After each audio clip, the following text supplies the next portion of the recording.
ఈ లోకం ఒక మాయని తెలుసుకున్నాను. ఏది నా సొంతం కాదనుకున్నాను.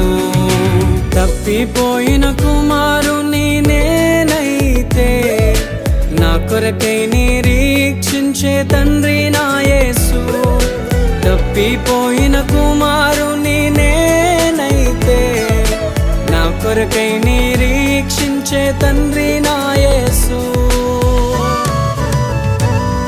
ఈ లోకమంతా నేను వెతకినా నాకు లేదయ్యా ఎక్కడా ఆనందం.